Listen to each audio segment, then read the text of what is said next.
জিসাও নামের খুবই ধনী পরিবারের একটি ছেলে, যে কিনা বিয়ে করতে একদমই আগ্রহী ছিল না। কিন্তু তার দাদুকে খুশি করার জন্য এই 3 মাসের চুক্তিতে বিয়ে করে এক অসহায় দরিদ্র মেয়েকে, যার নাম এনা। মেয়েটাও পরিস্থিতির শিকার হয়ে তাকে বিয়ে করতে বাধ্য হয়। এরপর জিসাও অপেক্ষা করতে থাকে যে কবে 3 মাস শেষ হবে আর সে এই বিয়ে নামের ঝামেলা থেকে মুক্তি পাবে। কিন্তু 3 মাস শেষ হতেই দেখা যায় জিসাওয়ের আগে চুক্তি অনুযায়ী তাকে ডিভোর্স দিয়ে দেয় এনা। কিন্তু ততদিনে এনার প্রতি জিসাওয়ের এক অদ্ভুত মায়া তৈরি হয়ে যায়। সে যেন এনার জন্য পাগল হয়ে যায়। কিন্তু এনা তো এখন তার জীবন থেকে সারা জীবনের জন্য চলে গেছে। তবে শেষ পর্যন্ত কি হয়েছিল? জিসাও কি এনাকে তার জীবনে ফিরিয়ে আনতে পেরেছিল, নাকি এখানেই শেষ হয়ে যায় তাদের সমস্ত সম্পর্ক? সেটাই আমরা দেখব আজকের এই অসাধারণ চাইনিজ ড্রামাটির গল্পে। তাহলে চলুন আর দেরি না করে গল্পটি শুরু করা যাক। ড্রামার শুরুতে আমরা 2 দম্পতির বিয়ের দৃশ্য দেখি। তাদের বিয়ে ভালোভাবে সম্পন্ন হয়। বিয়ের কাগজ নেওয়ার সময় ছেলেটা মেয়েটিকে বলে এই বিয়ের কথাটি গোপন রাখতে। এ থেকে আমরা বুঝতে পারি এদের ভেতরে নিশ্চয়ই কোনো ঝামেলা আছে। মেয়েটিও যে পরিস্থিতিতে আছে তাতে খুশি না। পরবর্তী দৃশ্যে আমরা মেয়েটিকে তার মৃত দাদুর সাথে দেখতে পাই। তার দাদুর শেষ ইচ্ছে ছিল মেয়েটি যে পরিবারের লোকটিকে বিয়ে করবে, যা সে পূরণ করে, কিন্তু তার দাদু এটা দেখতে পায় না। আমরা দেখি দাদুর শেষ কাজের আগে তার লোক এসে বলে দাদু মারা যাওয়ার আগে মেয়েটিকে যা কিছু দিয়ে গেছেন তার কাগজ দেয়। সেই মুহূর্তে একজন লোক এসে মেয়েটিকে বাজে কথা বলতে থাকে, বলে তাকে কেন এখানে আসার কথা বলা হলো না, আরো অনেক কিছুই বলে। তারপর সেখানে একটা ছেলে আসে। সে এসে দেখে লোকটা মেয়েটিকে বলছে আমি তোমাকে আজকে মেরেই ফেলবো, তাই বলে তাকে চড় মারতে যায়। কিন্তু মেয়েটি তার হাত আটকে নেয়। তারপর মেয়েটি লোকটিকে সেখান থেকে চলে যেতে বলে। লোকটিও তাকে হুমকি দিয়ে চলে যায়। এরপর বাড়িতে মেয়েটি তার দাদার ভীষণ দেখতে পায়। সে তার দাদাকে দেখে অনেক কান্নাকাটি করতে থাকে এবং বলে কাছে ছাড়া তার থাকতে খুব কষ্ট হচ্ছে, কিন্তু সে যেন তার একা থাকা নিয়ে টেনশন না করে। তারপর তার দাদা তাকে বিদায় জানায়। এর পরের দিনে জিসাওয়ের অ্যাসিস্ট্যান্ট আসে, এসে তার পরিচয় দেয়। মেয়েটি তাকে লাগেজ বহনে সাহায্য করতে বলে। তারপর বাড়ির লোকেশন দিতে বলে। লোকেশন নিয়ে সে বাইকে চলে যায়। সেখানে আমরা কয়েকজন কাজের লোক দাঁড়িয়ে থাকতে দেখি। একজন মহিলা কাজের লোক মেয়েটিকে দেখে মনে মনে তাকে গরিব বলে। তারপর সাওয়ের অ্যাসিস্ট্যান্ট মেয়েটাকে বলে কোনো কিছু লাগলে তাকে জানাতে, তাই বলে চলে যায়। সে কাজের মহিলাটি মেয়েটিকে বলে আজকে রাতে ডিনার তাকে নিজেই করে নিতে, তাই বলে সে চলে যায়। মেয়েটিও কিছু বলে না। পরের দিনে মেয়েটি নুডলস খাচ্ছিল। তখন সেখানে মিস্টার জি আসে। এসে বলে কি খাচ্ছ? মেয়েটি ভয় পেয়ে বলে এখনই আমি এগুলো পরিষ্কার করছি। পরে মিস্টার জি 3 মাস পর ডিভোর্সের কথা বলে। ডিভোর্সের পর এই বাড়িও তার নামে করে দেবে এবং এসব কথা কেউ জেনে গেলে তাকে 100 মিলিয়ন ক্ষতিপূরণ দিতে হবে। তারপর মেয়েটা বলে আমার তোমার বাড়ি লাগবে না, আমি 3 মাস আমার ননদের খোঁজ নিতে এসেছি, তাই বলে সেখান থেকে সে চলে যায়। তারপর ছেলেটা মনে মনে বলে তুমি তোমার 3 মাসের প্ল্যান বলে দিলে। সিন এখানে কাট হয়ে যায়। পরের সিনে আমরা দেখতে পাই মেয়েটি ঘুমিয়ে রয়েছে। তখন তার ঘুম ভাঙে। আমরা দেখি সে তার দাদার এবং তার ছবি বুকে জড়িয়ে ঘুমাচ্ছিল। সে উঠে ছবিটার দিকে তাকিয়ে বলে দাদা আমি তোমাকে ছাড়াও ভালোভাবে বাঁচতে পারছি। এরপরে আমরা হসপিটাল দেখতে পাই। ওরা বুঝতে পারে যে মেয়েটি একটি ডক্টর। রিসেপশনের মেয়ে বা তার কাছে জানতে চায় সে কেমন আছে। সে বলে ভালো আছে। তারপর আমরা দেখি তার চেম্বারে সেই লোকটা এসেছে যে তার দাদার শেষ কাজের অনুষ্ঠানে এসে ঝামেলা করছিল। তাদের কথায় আমরা বুঝতে পারি যে সে লোকটি আসলে তার বাবা। দুপুরের পর সে তাকে তার সাথে দেখা করতে বলে এবং সম্পত্তি নিয়ে কথা বলতে বলে এবং তার দাদার সব সম্পত্তি তার নামে লিখে দিতে বলে।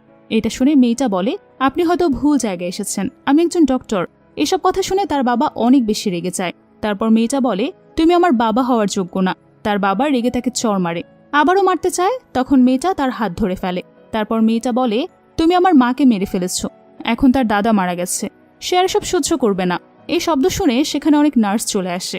তারপর মেয়েটা তার বাবাকে বেরিয়ে যেতে বলে। তার বাবা সেখান থেকে চলে যায়। তারপর নার্সরা জানতে চায় কি হয়েছে। সে বলে কিছুই না, আমার বাবা এসেছিল দাদার সম্পত্তি নিতে, কিন্তু আমি তা করব না বলে দিয়েছি, এজন্য রেগেছে। তারপর নার্সরা তার দাম্পত্য জীবনের প্রথম রাত সম্পর্কে জানতে চায়। সে বলে তার এবং মিস্টার সাওয়ের মাঝে একটা ডিস্টেন্স আছে। নার্সরা বলে মিস্টার সাওকে তোমার সৌন্দর্যে মুগ্ধ হয়নি? তোমরা কি একই ঘরে থাকো না? মেয়েটা লজ্জা পেয়ে বলে সে আমার থেকে ডিস্টেন্স রাখতে চায়। তারপর সে নার্সটা সেখান থেকে চলে যায়। এরপর আমরা মেয়েটার বাবাকে দেখতে পাই, যে কিনা তার অন্য বউ এবং মেয়ের সাথে বসেছিল। তারা মেয়েটাকে নিয়ে কথা বলছিল। তার বাবা বলছিল যে ও এখনো অত বড় হয়নি যে আমার সাথে লড়াই করতে পারবে। আরো অনেক কথা বলে তারা। পরের দৃশ্যে আমরা মেয়েটিকে ড্রাইভ করতে দেখি। তার পেছনে একটি কালো গাড়ি তাকে ফলো করছিল। তার গাড়ির পেছন পেছন আসছিল। তারপর সে গাড়ি থামায়, গাড়ি থেকে বের হয়ে আসে। সে কালো গাড়ি থেকে কয়েকটা গুন্ডা বের হয়ে আসে। তখন সেখানে কালো এবং সাদা কোট পরা 2 জন লোকের গাড়িও আসে। সাদা কোট পরা লোকটি বলে ওখানে একটা মেয়ে দেখা যাচ্ছে, সে হয়তো বিপদে পড়েছে, আমরা গিয়ে তাকে সাহায্য করি। কিন্তু কালো কোট পরা ব্যক্তিটা বলে গাড়ির হেডলাইট বন্ধ করে দিতে। তারপর আমরা দেখি মেয়েটা সবগুলো গুন্ডাকে মেরে একদম শুইয়ে দেয় এবং তাদেরকে প্রাণ ভিক্ষা দিয়ে পালিয়ে যেতে দেয়। এটা দেখে সাদা কোট পরা ব্যক্তিটি একদম তার প্রতি ফিদা হয়ে যায়। সে বলে একটা মেয়ে দুজন লোককে 6 মিনিটে হারিয়ে দিল। কালো কাপড়ের লোকটা বলে তুমি কি তাকে পছন্দ করে ফেলেছ? সে বলে হ্যাঁ। তখন কালো কাপড়ের লোকটা তাকে গাড়ি থেকে নামিয়ে দিয়ে গাড়ি নিয়ে চলে যায়। তারপর আমরা মেয়েটিকে অন্য একটা জায়গায় দেখি। এখানে মিস্টার সাও আসে। আমরা তার পেছনে সেই কালো কোট পরা লোকটাকেও দেখি। আসলে সে মিস্টার সাওয়ের ড্রাইভার। সে বুঝতে পারে আসলে ওই মেয়েটা মিস্টার সাওয়ের স্ত্রী। তারপর মিস্টার সাওকে বলে কাল যেন সে তাকে পিক আপ করতে না আসে। আর সিন এখানেই কাট হয়ে যায়। পরের দৃশ্যে আমরা দেখি তারা বাড়ি ফিরেছে। মেয়েটা মিস্টার সাওয়ের কাছে জানতে চায় সে তাকে কিছু বলতে চায় কিনা। মিস্টার সাও বলে তার ক্ষুধা লেগেছে, তাই মেয়েটাকে তার জন্য কিছু রান্না করতে বলে সেখান থেকে চলে যায়। তারপর মিস্টার সাওয়ের ফোনে একটা কল আসে। কলে তাকে বলে কাল রাতে যে মেয়েটা গাড়ি চালাচ্ছিল সেটা খুবই দামি, সেটা ইউজো গ্রুপের প্রথম গাড়ি।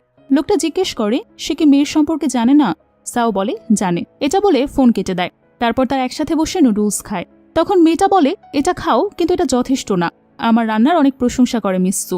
তখন সাও জিজ্ঞেস করে মিসসুকে চেনো? মেয়েটি বলে হ্যাঁ, সে আমার ছোটবেলার বন্ধু। তখন সাও বলে আমার গ্যাংস্টারের সাথে কথা হয়েছে, এখান থেকে আর কেউ তোমাকে বুলি করতে পারবে না। তারপর সে সাওকে ধন্যবাদ জানায় এবং বলে এসব ছোটখাটো ব্যাপার সে নিজের সামনে নিতে পারবে।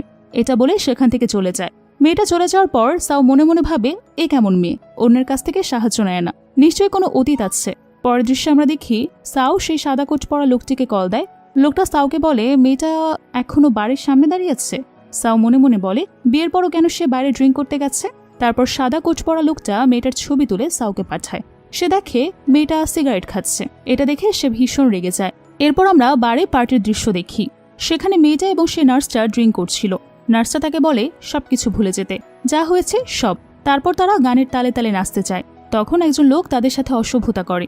তখনই সেখানে সাও আসে এবং অসভ্য লোকটাকে থাপ্পড় মারে। আবার সেখানে সেই সাদা কোট পরা লোকটা আসে, এসে মেয়েটাকে ধরে সামলায়। সাও এটা লক্ষ্য করে যে সাদা কোট পরা লোকটি মেয়েটিকে ধরেছে। তারা দুজন দুজনকে দেখে এবং সাদা কোট পরা লোকটি বলে ভালো হয়েছে আপনি এখানে এসেছেন। সে আবারও একসাথে ড্রিঙ্ক করার অফার দেয়।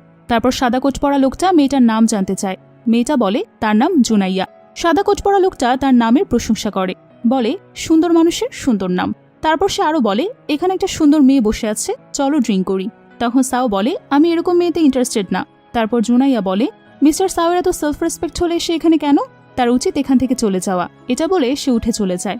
সাদা কোট পরা লোকটা তার পেছনে পেছনে যেতে চায়, কিন্তু সাও তাকে আটকায় এবং বলে সে বেশি ড্রিঙ্ক করে ফেলেছে তাই এমন করছে। এরপর আমরা দেখি জুনাইয়া হাঁটতে গিয়ে ঢলে পড়ে যাচ্ছে। সাও তখন তাকে সামলায়। তারপর জুনাইয়া সাওকে কিস করে। সাও বলে কি করছো, এটা বলে তাকে ছটকা দিয়ে সরিয়ে দেয়। তারপর তাকে কোলে করে নিয়ে গাড়িতে বসিয়ে দেয়। তারপর বলে ওয়াইনটা সুন্দর ছিল। তারপর জুনাইয়া বলে আমি আবারও সেখানে ফেরত যেতে চাই, আমি নাচতে চাই। এটা বলে মাতলামি শুরু করে। সাও তাকে ধমক দেয় এবং ভেতরে ভালো করে বসতে বলে। তারপর সেও গাড়িতে উঠে। গাড়িতে ওঠার পর জুনাইয়া আরো বেশি মাতলামি করে। এখানে আমরা অনেক ফানি সিন দেখতে পাই, মানে কি আর বলবো। জুনাইয়া যেসব কাণ্ড করে এখানে অনেক মাতলামো করার পর আবারও জুনাইয়া সাওকে কিস করে। সে জুনাইয়াকে ছাড়িয়ে নেয়, তারপর আবারও তাকে কিস করে। সিন এখানেই কাট হয়ে যায়। পরের দিন সকালবেলা জুনাইয়ের ঘুম ভাঙে তার বিছানায়। সে উঠে বলে কাল রাতের কথা আমার কিছুই মনে নেই। হঠাৎ তার মনে পড়ে যে সে সাওকে কাল রাতে কিস করেছে। এটা মনে করে সে অনেক রিগ্রেট ফিল করে এবং বলে আমি তো শেষ। পরের সিনে জুনাইয়া সেই নার্সটাকে কল দেয়, অর্থাৎ তার বেস্ট ফ্রেন্ডকে, কিন্তু তার ফোন অফ ছিল। তাই সে সাওয়ের অ্যাসিস্ট্যান্টের কাছে কল দেয়। কল দিয়ে তার বান্ধবীর সম্পর্কে জানতে চায়। অ্যাসিস্ট্যান্ট বলে যে সে ঠিক আছে, তাকে নিয়ে যেন টেনশন না করে। তারপর কল কেটে দেয়। অ্যাসিস্ট্যান্টের পাশে মিস্টার সাও ছিল। অ্যাসিস্ট্যান্ট জুনাইয়ার প্রশংসা করে। এটা শুনে সাও রেগে যায়। সাওয়ের রেগে যাওয়ার ভয়ে অ্যাসিস্ট্যান্ট সেখান থেকে চলে যায়, মানে এটা একটা ফানি মোমেন্ট। তারপর সেখানে সে সাদা কোট পরা লোক আসে, এসে সাওকে অনেক কথা বলে। তারপর সে বলে আজকে সকালবেলা একটা মেয়ে আমাকে উইচ্যাটে অ্যাড দিয়েছে, এরকম আরো অনেক আজে বাজে উল্টাপাল্টা কথা বলে। তারপর সাও তাকে বলে তুমি কি মনে করো তুমি আমাকে হারাতে পারবে, এটা বলে সে সেখান থেকে চলে যায়। তারপর সে কালো কোট পরা লোকটিও তার সাথে মজা করে। ফেরার পথে সাও দেখে জুনাইয়ের বাইক রাস্তাতে নষ্ট হয়ে গেছে এবং সে এটা ঠিক করার চেষ্টা করছে। তখন সে তার অ্যাসিস্ট্যান্টকে কল দিয়ে বলে কাল তাকে একটা নতুন বাইক কিনে দিতে, সবচেয়ে দামি বাইকটা কিনে দিতে বলে। কিছুক্ষণ পর আবার বলে যে এখনই তাকে বাইকটা কিনে দাও। তারপর বাড়িতে ফিরে জুনাইয়া নুডলস রান্না করতে যায়, কিন্তু তার সাওয়ের কথা মনে পড়ে যায়। দেখে 9টা বাজে, তাও সে নুডলস রান্না করে। নুডলস খেতে বসে তখনই সেখানে সাও আসে। সাও এসে রেগে যায়। সাওকে দেখে জুনাইয়া বলে আমার কাজের থেকে এসে খুব ক্ষুধা লাগছে, আমি তাই নুডলস রান্না করে খাচ্ছি। তারপর সাও একটা গাড়ির চাবি দেয় এবং বলে আমার অ্যাসিস্ট্যান্ট এটা কিনে দিয়েছে। জুনাইয়া বলে, তোমার অ্যাসিস্ট্যান্ট কেন কিনে দিল? শাও বলে, তোমাকে বিব্রত দেখতে চাই না, তোমার ইচ্ছে হলে এটার টাকা আমার অ্যাকাউন্টে ট্রান্সফার করে দাও। তাই বলে সেখান থেকে চলে যেতে চায়। জুনাইয়া তাকে দাঁড়াতে বলে এবং বলে, আমি এত দামি গাড়ি ব্যবহার করতে পারবো না, ভালো হবে তুমি এটা ফেরত নাও। কিন্তু সিও বলে, তোমার খিদা লাগলে তুমি খাবার অর্ডার দাও না কেন, নিজে রান্না করতে যাও কেন? তাই বলে সে সেখান থেকে চলে যায়। সে যাওয়ার পর জুনাইয়া তার ব্যবহারে অনেক রেগে যায়। সে নিজেকে বলে, শান্ত হও, রাগুনি। তাও সে রেগে চিৎকার করতে থাকে। তখন তার ফোনে শাওর অ্যাসিস্ট্যান্টের কল আসে। অ্যাসিস্ট্যান্ট তাকে বলে, বস যে গাড়িটা আমাকে দিয়ে আপনার জন্য কিনে নিয়েছে সেটা ভালো হয়েছে। জুনাইয়া বুঝতে পারে যে আসলে তার বাইকটা খারাপ হয়ে যাওয়ার কারণে শাও তাকে এটা উপহার দিয়েছে। এটা বুঝে সে ভাবে যে শাও অতটাও খারাপ না। অ্যাসিস্ট্যান্ট আরও বলে যে দরজার সামনে খাবার অর্ডার রাখা আছে। তারপর জুনাইয়া শাওয়ের কাছে যায়। শাও তখনই গোসল করে বের হয়। জুনাইয়া তাকে দেখে মনে মনে বলে যে সে অনেক হ্যান্ডসাম। তারপর শাও জানতে চায় সে এখানে কেন। জুনাইয়া বলে সে এখনো খায়নি, তাই খাওয়ার কথা বলতে এসেছে। এরপর আমরা দেখি শাও বসে তার দাদার কথা ভাবছে। তার দাদা তাকে বলেছিল, তুমি এখনো বিয়ে করনি, তাই বিয়ের মজাই বুঝছো না, বিয়ের পরে এটা বুঝবে। তারপর জুনাইয়া তার জন্য অনেক কিছু রান্না করে আনে টেবিলে। তারপর তারা একসাথে খায়। জুনাইয়া শাওকে বলে সে কেন কথা বলছে না। শাও তাকে জিজ্ঞেস করে, তোমার এখানে কোনো সমস্যা আছে কিনা। জুনাইয়া বলে, আমার জীবনে এখন কোনো সমস্যা নেই, আর তো 3 মাস পরে আমি মুক্তি পেয়ে যাচ্ছি। শাও এটা শুনে ভাবে যে তার সাথে থাকতে জুনাইয়ার খুব কষ্ট হচ্ছে। এটা ভেবে সেখান থেকে সে উঠে চলে যায়। জুনাইয়া ভাবে যে লোকটা আবারও রাগ হলো কেন। তারপর আমরা দেখি জুনাইয়া ফ্রেন্ডের সাথে কথা বলছে। তার ফ্রেন্ড তাকে বাইরে যেতে বলে, কিন্তু সে বলে তার পেট ভরা, এজন্য সে বাইরে যেতে পারবে না। তখন সেখানে শাও আসে। জুনাইয়া শাওকে বলে সে কেন কোনো সাউন্ড না করে সেখানে এসেছে। শাও বলে এটা তার বাড়ি, সে যেখানে খুশি যেতে পারে। তারপর সে সেখানে বসে। তাদের ভেতর কিছু কথা হয়। শাও মনে মনে ভাবে, এই মেয়েটা আমার কাছ থেকে 3 মাসের ডিভোর্স চায়, কিন্তু আমি এর সাথে খুব হ্যাপি, সে কিভাবে আমাকে ছেড়ে যাবে। তারপর তারা তাদের এগ্রিমেন্ট নিয়ে কথা বলে। জুনাইয়া বলে সে 100 মিলিয়ন টাকা দিতে পারবে, সে যদি চায় এখনই ডিভোর্স করতে পারবে। শাও তাকে বলে, তুমি সত্যি ডিভোর্স চাও? জুনাইয়া বলে, তোমার ব্যবহারে আমার মনে হয় এটা যত তাড়াতাড়ি করা হবে ততই ভালো। শাও তাকে এরকমটা ভাবতে নিষেধ করে। জুনাইয়া তখন সেখান থেকে চলে যায়। পরের দৃশ্যে আমরা দেখি জুনাইয়া তার ফ্রেন্ডের সাথে দেখা করতে গিয়েছে। তাকে জুনাইয়া সবকিছু বলে। তার বান্ধবী জানতে চায় কেন তাকে 100 মিলিয়ন টাকা দেওয়া লাগবে। কারণ বলে সে নিজেই সাইন করেছে, তাই দিতে হবে। তার বান্ধবী তাকে উপদেশ দেয় ডিভোর্সটা করে নিতে, কারণ তার থেকে তার ভাই ভালো, মানে তার ভাইকে বিয়ে করতে বলে। তখন সেখানে সেই সাদা কোট পরা লোকটি শাও এবং শাওর অ্যাসিস্ট্যান্ট আসে। রেস্টুরেন্টের সব মেয়েরা তাদের 3 জনকে দেখে ফিদা হয়ে যায়। তারপর সাদা কোট পরা লোকটি জুনাইয়াকে দেখে বলে বাকি 2 জনকে দেখায় এবং বলে চলো আমরা ওর সাথে টেবিল শেয়ার করি। তাই বলে সে জুনাইয়ের পাশে গিয়ে বসতে চায়। তখনই শাও তার কলার ধরে ছেলে তাকে ফেলে দেয় এবং নিজে গিয়ে জুনাইয়ের পাশে বসে সে জুনাইয়াকে নিজের বউ হিসেবে পরিচয় দিয়ে দেয়। এটা দেখে জুনাইয়া অবাক হয়ে যায়। সে ভাবে কালকেই তো আমাদের ডিভোর্সের কথা হলো, আজকে কেন সে আমাকে বউ হিসেবে পরিচয় করাচ্ছে। তারপর শাও বলে তাকে আর 100 মিলিয়ন টাকা দিতে হবে না। সাদা কোট পুনরাবৃত্তিতে মন খারাপ করে জুনাইয়ের বান্ধবীর পাশে বসে। সেও তাকে পাত্তা না দিয়ে সরে যায়। তারপর সে বলে আমি জানতাম না যে এটা তোমার ওয়াইফ, আমি তো শুধু তার সাথে বন্ধুত্ব করতে চাচ্ছিলাম। শাও বলে সত্যি? সে বলে হ্যাঁ সত্যি। তারপর আমরা জুনাইয়া এবং শাওয়ের মাঝে ঘনিষ্ঠতা লক্ষ্য করি। আর সিন এখানেই কাট হয়ে যায়। পরের দৃশ্যে আমরা জুনাইয়ের সৎমা এবং বোনকে দেখি। সৎ বোন অনেক রেগেছিল, কারণ তার হাত খরচের টাকা শেষ হয়ে গিয়েছিল। তখন তার মা বলে তোমার বাবার কোম্পানিতে সমস্যা হয়েছে, এজন্য কিছুদিন একটু কষ্ট করো, আমি তোমাকে 50,000 টাকা দিচ্ছি, এটা নিয়ে কিছু ড্রেস কিনে নাও। মেয়ে বলে আমি কালকে বয়ফ্রেন্ডের সাথে দেখা করতে যাব, কিন্তু আমার কোনো নতুন ড্রেস নেই, আর টাকা দিয়ে হবে না, আমার অনেক টাকা লাগবে। তখন তার মা তার বয়ফ্রেন্ডের কথা শুনে খুশি হয়ে যায়। বলে তোমার বয়ফ্রেন্ড কি জি ফ্যামিলির? সে বলে না, জি ফ্যামিলির আর কোনো ছেলে নেই।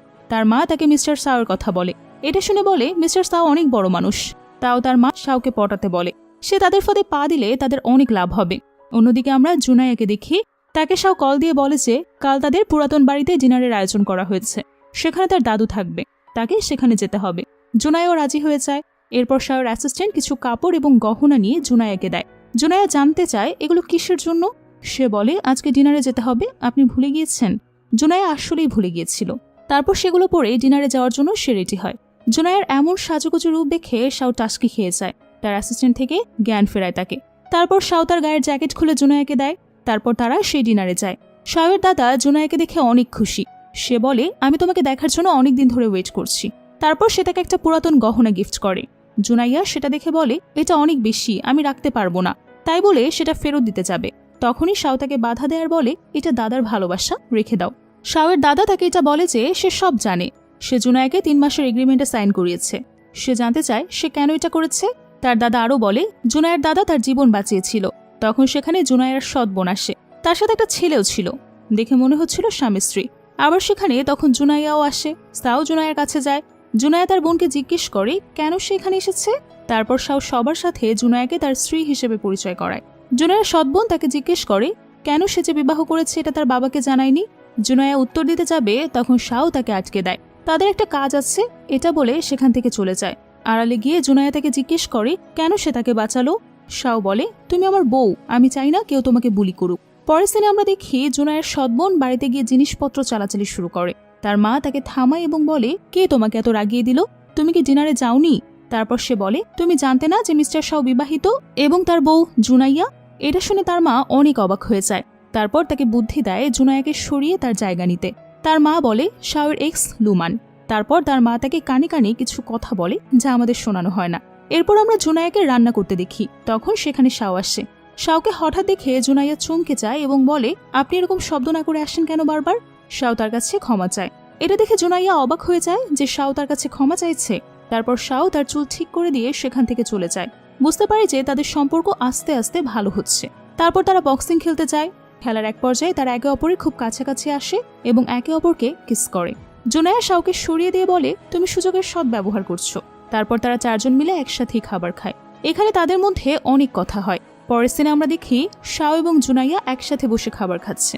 পরে জুনাইয়া আয়নার সামনে দাঁড়ায়। সে তার গায়ে লাগা আঘাতের দাগ দেখছিল আর বলছিল শাওয়ের আসলেই অনেক ট্যালেন্ট। তখন সেখানে শাও আসে, এসে তাকে ব্যথার মলম লাগিয়ে দেয়। মলম হাতে নিয়ে চলে যেতে লাগে। তখন শাও আটকায় এবং তার শরীরের আঘাত চেক করে দেখতে বলে। তারপর শাও ঘরে গিয়ে তার গেঞ্জি খোলে এবং জুনাইয়াকে তার শরীরের আঘাত দেখাতে বলে। জুনাইয়া তার আঘাত দেখতে চায়। তখন শাওয়ের হাত ধরে ফেলে। জুনাইয়া বিব্রত হয়ে পড়ে এবং সেখান থেকে চলে যেতে চায়। তারপর তারা অনেক ঘনিষ্ঠ হয়ে পড়ে। তারপর শাও তাকে ছেড়ে দেয় এবং সেখান থেকে চলে যায়। তারপর সে হানকে কল দেয়। তারপর এখানে আমরা ফানি কথাবার্তা শুনি। পরদিন সকালবেলা জুনাইয়া দেখে যে শাও সারারাত না ঘুমিয়ে দাঁড়িয়ে আছে, সেজন্য তার চোখের নিচে কালো দাগ। শাও তাকে বলে যে ডিনারে তাদেরকে জুনাইয়ার বাড়িতে যেতে হবে, তার বাবা এসেছে আর এখানে সবাই থাকবে। এটা বলে সে সেখান থেকে চলে যায়। এরপর আমরা ডিনারের সিন দেখি। সেখানে সবাই ছিল। শাওয়ের দাদু জুনাইয়াকে তার বাবার সাথে পরিচয় করিয়ে দেয়। আমরা দেখি সেখানে জুনাইয়ার সৎ মা ও বোনও আছে। তার সৎ বোন আসলে শাওয়ের ছোট ভাইকে পটানোর চেষ্টা করছে। এরপর জুনাইয়ার সৎ বোন সেজে সিগারেট খায় আর এটা বলে দেয়। এটা শুনে শাওয়ের মা বলে একটা ডক্টর কিভাবে সিগারেট খেতে পারে। এটা দেখে শাও জুনাইয়ের পক্ষে কথা বলে। সে উল্টে আরও জুনাইয়ের সৎ বোনকে অনেক খারাপ কথা বলে। এরপর সবাই জানতে পারে যে জুনাইয়ার সৎ বোন আছে, সে আসলে উপপত্নীর মেয়ে। শাও তার ভাইকে বলেছে সে তার পরিবারের উপপত্নীর মেয়েকে বিয়ে করা নিষেধ আছে, এটা যেন মাথায় রাখে। এটা বলে সেখান থেকে চলে যায়। এরপর জুনাইয়ার বোন তাকে বলে যে সে তার সব সুন্দর জিনিস নষ্ট করে দিচ্ছে। এখন কি সে হ্যাপি? সে আরো বলে বাবা তাকে বাড়ি ফিরে যেতে বলেছে। জুনাইয়া ফেরত যেতে চায় না। তার বোন বলে সে যদি ফেরত না যায় তাহলে সে তার মায়ের সকল জিনিস পুড়িয়ে ফেলবে। এটা শুনে জুনাইয়া অনেক রেগে যায়। রেগে তার গলা চেপে ধরে, বলে তুমি যদি এটা করার চেষ্টাও করো তাহলে তুমি ধ্বংস হয়ে যাবে। তারপর সেখানে শাওয়ের দাদু আসে এবং তাদেরকে বলে অনেক রাত হয়েছে, এখন শুতে যাও। এরপর আমরা শাও ও জুনাইয়াকে দেখি। তারা চিন্তা করছিল যে আজকের রাতটা তারা কিভাবে কাটাবে। জুনাইয়া বলে সে নিচে থাকছে এবং শাও যেন উপরে থাকে। শাও মনে মনে ভাবে যে জুনাইয়া আমার সাথে থাকতে চায় না। এরপর যখন জুনাইয়া ফোন দেখছিল তখন শাও তার কাছে যায়, কিন্তু ভুল করে জুনাইয়ার হাত তার গালে জোরে লেগে যায়। তারপর জুনাইয়া তার গালে মালিশ করে দেয়। তারা কাছাকাছি হয়ে যায়। তারপর শাও সেখান থেকে চলে যায়। রাতে জুনাইয়া ঘুমাচ্ছিল। শাও তখন তার পাশে শুয়ে পড়ে। সকালবেলা জুনাইয়া উঠে শাওকে পাশে দেখে। শাওকে দেখে সে মনে মনে বলে ছেলেটা সুদর্শন। তারপর নিজেকেই বলে যে তুই ওর 3 মাসের বউ, এত কাছে যাস না। এরপর সেখান থেকে চলে যায়। কিছুক্ষণ পর শাওয়ের ঘুম ভাঙে। উঠে সে কাউকেই খুঁজে পায় না। দাদুকে দেখতে পায়। দাদু তাকে বসতে বলে। দাদু তাকে বলে যে সে যদি 2 মাস পরে ডিভোর্স নিতে চায় তাহলে সে তাকে আটকাবে না। তারপর জুনাইয়াকে সে তার নাতি বানাবে। ফ্যামিলি মিটিংয়ের আয়োজন করে তাকে তাদের ফ্যামিলিতে অ্যাড করবে। তারপর ভালো একটা ছেলে দেখে তাকে বিয়ে দিয়ে দেবে। এটা শুনে শাও সেখান থেকে চলে যায়। এটা নিয়ে দাদু তার অ্যাসিস্ট্যান্টের সাথে মজা করে। তারপর জুনাইয়া সেখান থেকে বের হয় এবং দেখে তার বান্ধবী গাড়ি নিয়ে দাঁড়িয়ে আছে। সে তার বান্ধবীর গাড়িতে উঠে তার বান্ধবী গতকাল রাতের সম্পর্কে জানতে চায়। সে বলে গতকাল রাতে তোরা এক বিছানায় ছিলি। জুনাইয়া বলে এক বিছানায় থাকলেও আমাদের ভেতরে কিচ্ছু হয়নি। তার বান্ধবী বলে আমার কাছে লুকানোর কি আছে, আরো অনেক কিছু বলে আর তাকে লজ্জা দেয়। অন্যদিকে শাও অফিসে বসে সিগারেট খাচ্ছে। তারপর সে সেখান থেকে উঠে যায় এবং তার অ্যাসিস্ট্যান্টকে বলে তার ভাইয়ের খোঁজ নিতে। তার অ্যাসিস্ট্যান্ট বলে তার একটা মেয়ে ফ্রেন্ড ফিরে এসেছে এবং তার সাথে সে দেখা করতে চায়। পরের সিনে আমরা দেখি শাও সে ফ্রেন্ডের সঙ্গে দেখা করতে চায়, কিন্তু শাও তার সাথে ভালো করে কথা বলতে চায় না। তারপর তার একসাথে ড্রিঙ্ক করে। এরপর আমরা দেখি জুনায়ের বান্ধবী এবং তার ভাই এসেছে। ভাই তার জন্য একটা লিমিটেড এডিশনের গ্লাভস এনেছে। আসলে তার বান্ধবী তার ভাইয়ের সাথে জুনাইয়ার একটা লাইন করে দেওয়ার চেষ্টা করছে। তখনই সেখানে শাও তার মাতাল ফ্রেন্ড আসে। শাও জুনাইয়ার হাতে গিফট দেওয়া গ্লাভসটির বক্স দেখে। শাও তখন তাদেরকে বলে, আমার একটা কাজ আছে, এখান থেকে যেতে হবে। তার ফ্রেন্ড তাকে জড়িয়ে ধরেছিল। এটা জুনাইয়াও লক্ষ্য করে। সে এটা দেখে তাকে ভুল বোঝে। জুনাইয়ার বান্ধবীর ভাই তাকে অস্থির দেখে জিজ্ঞেস করে, কি হয়েছে? সে বলে সে ঠিক আছে। অন্যদিকে শাওকে দেখি আমরা, সে গাড়িতে বসে। লুমানকে অর্থাৎ সে ফ্রেন্ডকে তার অ্যাসিস্ট্যান্ট নিয়ে আসছে। তাকে গাড়িতে তুলতে নিষেধ করে শাও। কথা শুনে লুমান বলে, তুমি কি জমিটা নিতে চাও না? এখানে সে কোন জমির কথা বলে সেটা আমাদের বলা হয় না। উত্তরে শাও বলে, আমাদের সম্পর্ক অনেক আগে শেষ, আর আমি সেই কন্ট্রাক্টটা নিতে চাই না।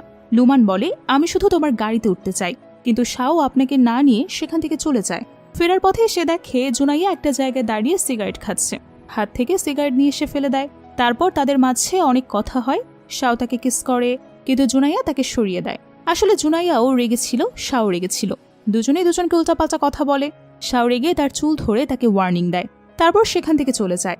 জুনাইয়াও শাওয়ের ব্যবহার দেখে অবাক হয়ে যায় এবং অনেক কষ্ট পায়। তারপর তার ফোন এবং তার সৎ বোনের মেসেজ দেখা যায়। সে মনে করিয়ে দেয় যে তার বাড়িতে ডিনারের কথা আসছে। অন্যদিকে জুনাইয়ার সৎ বোন আয়নার সামনে দাঁড়িয়ে কিছু একটা প্ল্যান করছিল। তখন লুমান তাকে কল করে।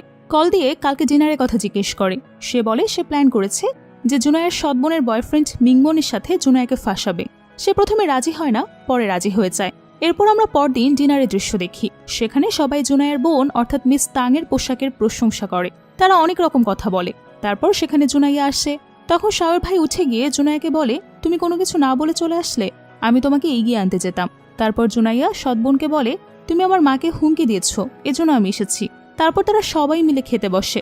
জুনাইয়ার সৎ মা তাকে ড্রিঙ্ক করতে দেয়। সবাইকে ড্রিঙ্ক করতে দেখে সেও করে। পরে সে মাতাল হয়ে যায়। ওয়াশরুমে গিয়ে আয়নার সামনে দাঁড়িয়ে নিজেকে বলে কেন সে তাদেরকে বিশ্বাস করছে এখনো। তারপর সেখানে সে অজ্ঞান হয়ে যায়। তার সৎ বোন আসে সেখানে। তারা পুরো পরিবার মিলে জুনাইয়া এবং শাওয়ের ভাইকে একটা রুমে রেখে চলে যায়। মাতাল জুনাইয়ের সাথে শাওয়ের ভাই খারাপ কাজ করতে চেষ্টা করে, আর দূর থেকে জুনাইয়ের সৎ বোন একটা ভিডিও করে। তখনই সেখানে শাও আসে এবং তার ভাইকে ছুঁড়ে ফেলে দেয়। শাওকে দেখে জুনাইয়া খুশি হয়। তারপর শাও জুনাইয়ের বাবাকে পুলিশে দিতে চায়। তার বাবা শাওয়ের পা ধরে মাফ চায়, কিন্তু শাও তাকে পাত্তা না দিয়ে সেখান থেকে চলে যায়। শাও জুনাইয়াকে বাসায় নিয়ে গিয়ে গোসল করিয়ে দেয়। তখনও সে মাতলামি করছিল। শাও তাকে সামলে নেয়। জুনাইয়া তাকে কিস করতে যায়। শাও সরে যায়। পরদিন সকালবেলা জুনাইয়ার সেন্স আসে। সে শাওয়ের বুকে মাথা রেখে ঘুমাচ্ছিল।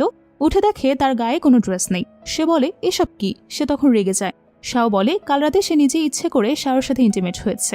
জুনাইয়া তাকে থামতে বলে। তারপর তাদের মাঝে আবারও ছোটখাটো ঝামেলা হয়, মানে এমনি। তারপর শাও সেখান থেকে চলে যায়। এর পরের সিনে আমরা দেখি শাওয়ের ভাইকে একজন বকা দিচ্ছে তার কাজের জন্য। এরপর জুনাইয়াকে দেখানো হয় সে হসপিটালে তার বান্ধবীর সাথে কথা বলছে। তখন হসপিটালে পরিচালক তাকে ডেকে একটা ক্যাম্পেইন অফার করে। সে বলে তুমি এখনো বিয়ে করনি, বাচ্চা নেই, এখনই তোমার পরিশ্রম করার সময়, আমি তোমাকে সুযোগটা দিচ্ছি। জুনাইয়া জানতে চায় কতদিন চলবে এবং কবে শুরু হবে। তিনি বলেন 2 মাসের মধ্যেই শুরু হবে, এবং বলেন এটা 2 বছর চলবে। তিনি বলেন জুনাইয়া যদি করতে চায় তাহলে যেন তাকে জানায়, তাহলে সে অন্য কাউকে অফারটা দেবে। অন্যদিকে নুমান রেডি হচ্ছিল কোথাও যাওয়ার জন্য। তার কাজের লোক তাকে সাজগোজ করতে দেখে তার প্রশংসা করে। আবার আমরা দেখি শাও কোনো একটা রুমে কাউকে খুঁজতে যায়। কাউকে না পেয়ে সে সেখানে বসে। তখনই পেছন থেকে নুমান এসে তাকে জড়িয়ে ধরে তার গলায় কিস করে। শাও বিরক্ত হয়ে উঠে দাঁড়ায়। তারপর তার কাছে কন্ট্যাক্ট পেপার চায়। নুমান বলে তার বাবা কন্ট্যাক্ট পেপারে সাইন করেছে। তারপর শাও সেখান থেকে চলে যেতে চায়। নুমান তাকে জড়িয়ে ধরে তাকে বলে যে সে তাকে ভালোবাসে। শাও বলে আমি বিবাহিত। তারপরে নুমানকে ফেলে দিয়ে সেখান থেকে চলে যায়। বাসায় গিয়ে সে জুনাইয়ের কাছে নুডলস রান্না খেতে চায়। প্রথমে জুনাইয়া তার সাথে ভালো ব্যবহার করে। পরে তার গলায় লিপস্টিকের দাগ দেখে সে অনেক রেগে যায়।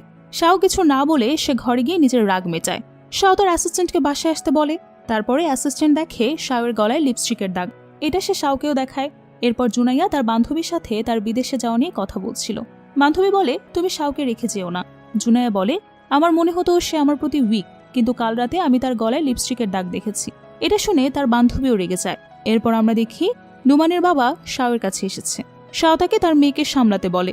এরপর লুমানের বাবা তাকে বলে শাও ম্যারেজ। এরপর হাসপাতালের নার্সরা তাদের ভেতরে শাওকে নিয়ে কথা বলছিল, সেটা জুনায়েদ শুনে ফেলে। আসলে অনলাইনে শাও এবং লুমান সম্পর্কের কথা ছড়িয়ে দিয়েছিল লুমান। গাড়িতে শাও তার অ্যাসিস্ট্যান্টের সাথে এটা নিয়ে কথা বলছিল। তারপর সে বাসায় যায়। তখন বাসায় জুনাইয়া ছিল না। তাই সে এসির তাপমাত্রা অনেক কমিয়ে সেখান থেকে চলে যায়।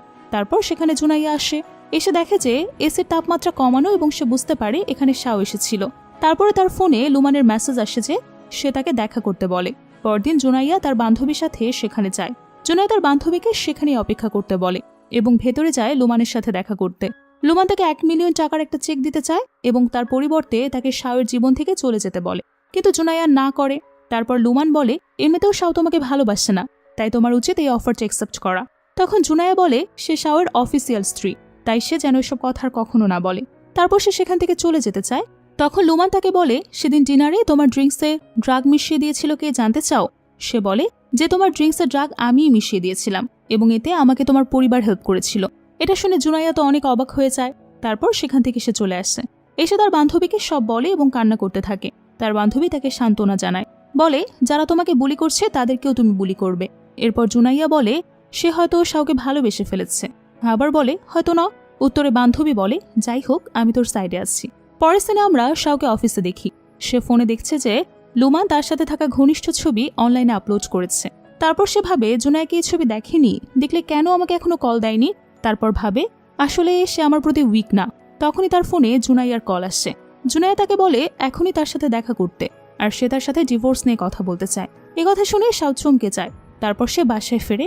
বাসায় ফিরলে জুনাইয়া তাকে প্রশ্ন করে সেদিন ডিনারে যে তাকে ট্রাক দেওয়া হয়েছিল সেটা কে দিয়েছিল, সেটা সে জানে কিনা। শাও বলে না, সে জানে না। তবুও সে বিশ্বাস করতে চায় না। তারপর সে শাওয়ের হাতে ডিভোর্সের কাগজ দিয়ে সেখান থেকে চলে যায়। শাওর আগে ডিভোর্স পেপার ছিঁড়ে ফেলে। তারপর জুনাইয়া দাদার কাছে যায়। দাদা দাবা খেলছিল। তখন জুনাইয়া তাকে বলে আমরা কাল ডিভোর্স করতে যাচ্ছি। দাদা জানতে চায় যে সে কি সত্যি শাওকে ভালোবাসি কিনা। জুনাইয়া বলে আমাদের দুজন একসাথে থাকতে অনেক কষ্ট হচ্ছে। দাদা বলে তোমার ডিভোর্স করতে চাইলে আমি বাধা দেব না, আমি তোমার পাশেই থাকবো, তুমি যা ভালো মনে করো সেটাই করো। এর পরের দিনে আমরা জুনাইয়া এবং তার দাদাকে ডিভোর্স অফিসে দেখি। অফিসিয়ালি তাদের ডিভোর্স হয়ে যায়। তখন দাদা তাকে বলে ডিভোর্স হয়ে গেলেও তুমি আমার হৃদয়ে থাকবে, আমার সাথে মাঝে মাঝে দেখা করতে আসবে, কোনো বিপদে পড়লে আমাকে স্মরণ করবে, আমি অবশ্যই তোমাকে সাহায্য করব। তারপর জুনাইয়া দাদাকে ধন্যবাদ জানিয়ে সেখান থেকে চলে যায়। এরপর আমরা শাওকে দেখি। সে বক্সিং রিংয়ের মধ্যে ছিল। তার অ্যাসিস্ট্যান্ট তাকে ডিভোর্সের কথা জানায়, কিন্তু সে সেটা বিশ্বাস করে না। রেগে গিয়ে সেখান থেকে চলে যায়। গাড়িতে বসে সে অনেক বেশি রেগেছিল। তারপর দেখে যে জুনাইয়া তার সবকিছু নিয়ে চলে যাচ্ছে। শাও তাকে আটকায়, কিন্তু সে শাওকে অনেক কথা শোনায়। তারপর বলে আমাদের ডিভোর্স হয়ে গেছে। এটা বলে তাকে ডিভোর্সের কাগজ দেয় এবং সেখান থেকে চলে যায়। শাও তাকে রেগে অনেক কথা বলে যে সে যেন আর ফিরে না আসে। তারপর তার অ্যাসিস্ট্যান্ট বলে জুনাইয়া চলে যাওয়াতে তার কষ্ট হলে সে যেন তাকে গিয়ে আটকায়। শাও বলে তোমার কি দেখে মনে হচ্ছে যে আমি কষ্ট পাচ্ছি?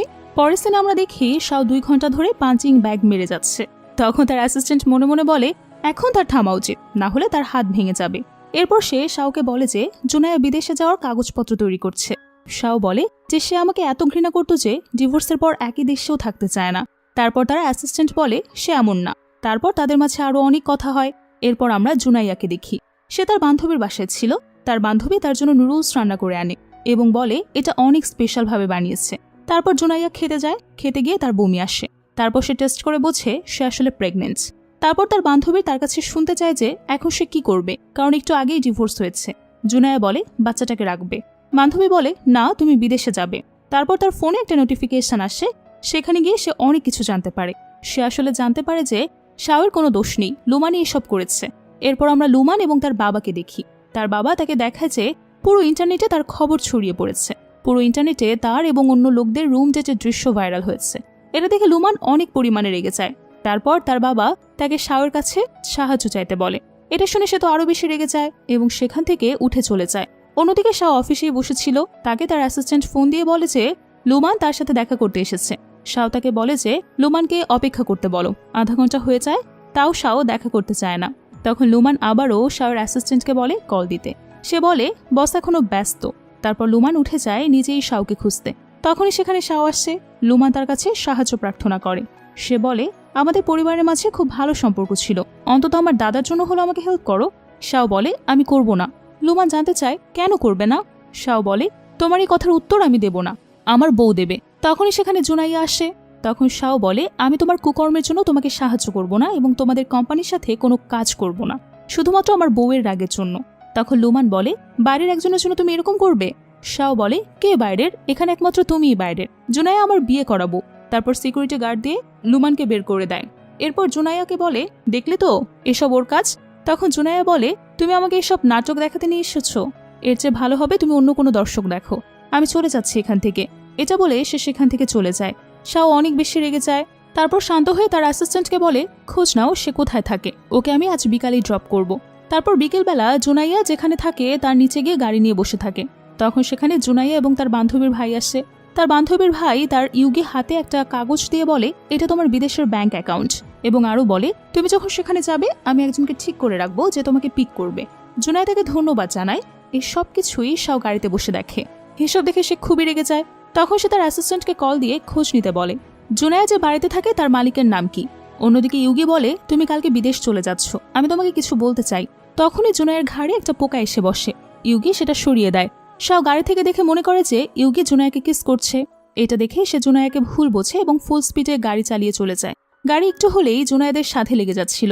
জুনাইয়া গাড়িটা দেখে বুঝতে পারে যে এটা শাওয়ের গাড়ি এবং শাও তাকে ফলো করছে। এরপর জুনাইয়া ইউগির কাছে জানতে চায় যে সে তাকে কি বলতে চায়। ইউগি বলে সে তার সাথে বিদেশে যেতে চায়। তখন জুনাইয়া বলে সে প্রেগনেন্ট।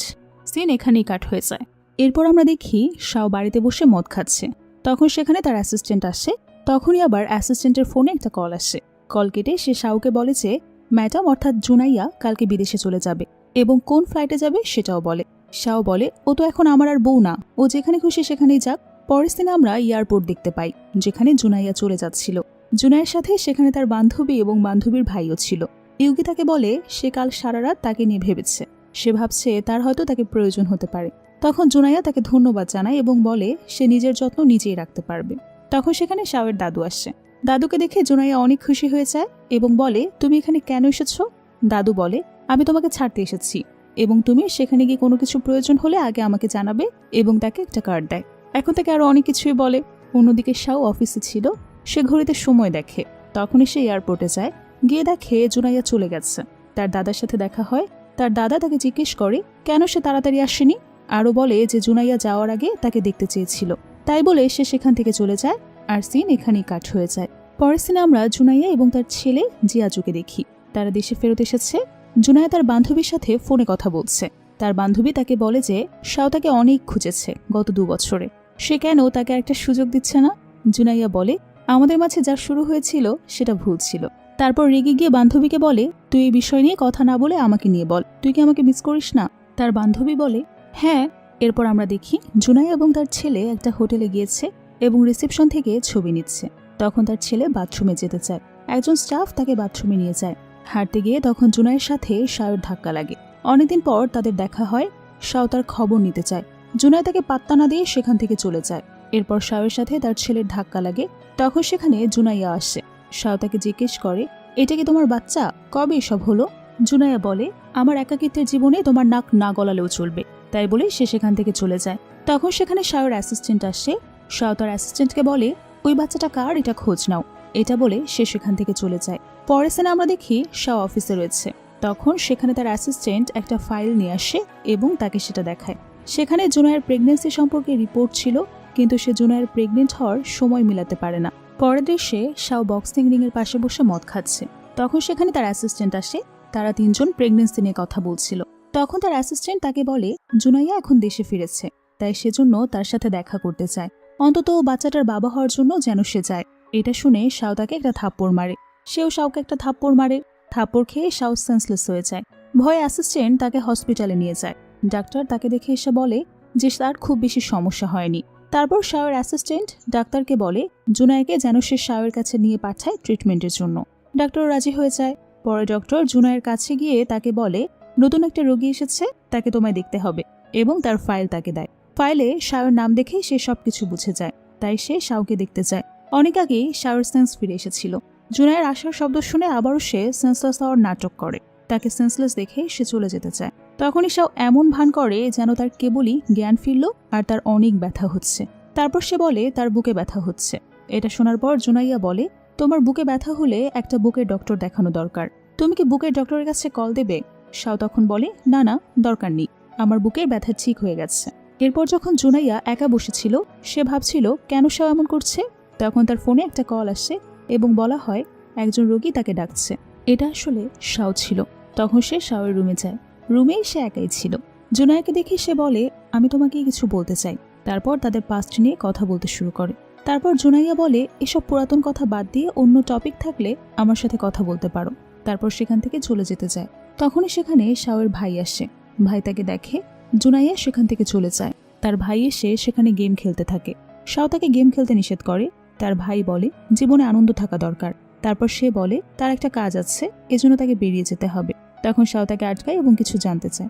অন্যদিকে শাওয়ের অ্যাসিস্ট্যান্ট হাসপাতালে সবার জন্য নাস্তা নিয়ে আসে। সে জুনাইয়ের জন্য নাস্তা নিয়ে আসে এবং সেটা তাকে দেয়। সেটা নিয়ে তার বান্ধবীর কাছে যায়। তার বান্ধবী এসব শুনে বলে, শাও হয়তো তোমাকে আবার ফেরত পেতে চায়। তারপর সে সেগুলোকে জুনাইয়াকে দিয়ে খেতে বলে। জুনাইয়া বলে, আমার পেট ভরা, আমি খাবো না। অন্যদিকে শাও হাসপাতালের বেডে শুয়ে ভাবছিল তার কি করা উচিত। জুনাইয়াকে ইগনোর করে সে সেখান থেকে চলে যাবে। কি করবে এসব কথাই সে ভাবছিল। তখন সেখানে লুমান আসে। এসে শাওয়ের কাছে ক্ষমা চাইতে থাকে। শাও তাকে বলে, তুমি নিজেই ভাবো তুমি ক্ষমার যোগ্য কিনা। লুমান বলে, তুমি কি সত্যি আমাকে দায়ী করো তোমাদের বিচ্ছেদের জন্য? আমি যা করেছি ঠিক করেছি। সবাই যখন আমাকে ভুল বলেছে আমি নিজেকে সঠিক মনে করেছি। তখন সেখানে শাওয়ের অ্যাসিস্ট্যান্ট আসে। তখন লুমান বলে, আমি তোমাদের সম্পর্ক ঠিক করে দিতে পারি, তবে আমার একটা শর্ত আছে। তখন আবারও শাওয়ের অ্যাসিস্ট্যান্ট বলে, আমি ওকে এখান থেকে নিয়ে যাচ্ছি। শাও তখন তাকে আটকায়। সে তার কাছে কন্ডিশন জানতে চায়। লুমান বলে সে সবকিছু জুনাইয়াকে বুঝিয়ে বলবে যে এই সব কিছুই তার চাল। এটা শুনে শাও রেগে যায় এবং তাকে বলে, জুনাইয়াকে কষ্ট দিও না। তাই বলে তাকে ছুঁড়ে ফেলে দেয় এবং সেখান থেকে চলে যেতে চায়। তখন তার অ্যাসিস্ট্যান্ট লুমানকে বলে, তুমি এটা করো, জুনাইয়াকে গিয়ে সবকিছু বুঝিয়ে বলো। তারপর লুমান জুনাইয়ের সাথে দেখা করে তার চেম্বারে আসে। সে গিয়ে বলে, আমার তোমার সাথে কিছু কথা আছে। জুনাইয়া বলে, তুমি যদি তোমার এবং শাওর সম্পর্কের ব্যাপারে কিছু বলতে চাও তাহলে আমি সেটা শুনতে চাই না। এটা বলে সে সেখান থেকে চলে যেতে চায়। তখন লুমান জুনাইয়ের কাছে ক্ষমা চায় এবং সবকিছু খুলে বলে। সে বলে তাদের আর শাওর মাঝে কোনো সম্পর্ক নেই, তাদের মাঝে কোনোদিন কিছু হয়ও নি। এসব শুনে জুনাইয়া বলে, এসব এখন শুনে আমার আর কিছুই করার নেই, কারণ আমরা ডিভোর্স নিয়ে ফেলেছি। এটা বলে সে সেখান থেকে চলে যেতে চায়। তখন লুমান তাকে অনেক কিছুই বলে। শেষে বলে যে শাও সত্যিই জুনাইয়াকে ভালোবাসে। অন্যদিকে হাসপাতালের বেডে বসে শাও অপেক্ষা করছিল। তার সাথে তার অ্যাসিস্ট্যান্টও ছিল। সে তার অ্যাসিস্ট্যান্টকে জুনাইয়ের কাছে যেয়ে তার অসুস্থতার কথা বলতে বলে। তার অ্যাসিস্ট্যান্টকে জুনাইয়াকে বলে যে বস অসুস্থ হয়ে গেছে, আপনাকে ডাকছে। প্রথমে সে যেতে চায় না, কিন্তু পরবর্তীতে ঠিকই যায়। গিয়ে সে যখন শাওয়ের চেক আপ করতে চায় তখন শাও তার হাত ধরে ফেলে এবং বলে সে তার সাথে কথা বলতে চায়। সে বলে সে জুনায়েদকে ভালোবেসে ফেলেছে। জুনাইয়া বলে, তুমি কি আজ ভুল ওষুধ খেয়ে ফেলেছ? তারপর শাই বলে, আমাকে একটা শেষ সুযোগ দাও, আমার জীবনে ফেরত আসো। তারপর জুনাইয়া তার জ্বর মাপে এবং বলে, তোমার তো জ্বরও আসেনি। তারপর শাও তাকে কোলে বসিয়ে জড়িয়ে ধরে এবং বলে তাকে ডিভোর্স দিয়ে সে এখন অনুতপ্ত। জুনাইয়া বলে তাকে ছেড়ে দিতে তার কাজ আছে। আর সে মনে মনে ভাবে আমার এখন তাকে সরিয়ে দিয়ে চলে যাওয়া উচিত, কিন্তু আমার এটা করতে একদম ইচ্ছে হচ্ছে না। তারপর শাও তার কপালে কিস করে এবং বলে, আজ থেকে আমি তোমার যত্ন নেব। জুনাইয়া মনে মনে বলে, সত্যি মানুষটা অনেক পাল্টে গেছে। তারপর সে বলে, আমার বাচ্চা আসলে তোমার। শাও এটা শুনে খুশিতে তাকে জড়িয়ে ধরে। হ্যাপি এন্ডিং এর মাধ্যমে আজকের ড্রামাটি এখানেই শেষ হয়ে যায়। তো কেমন লাগলো আজকের এই ড্রামার এক্সপ্লেনেশন? এরকম আরো সুন্দর সুন্দর ড্রামা দেখতে চোখ রাখুন আমাদের চ্যানেলে। সঙ্গে থাকার জন্য অসংখ্য ধন্যবাদ জানিয়ে আজকের মতো বিদায় নিচ্ছি।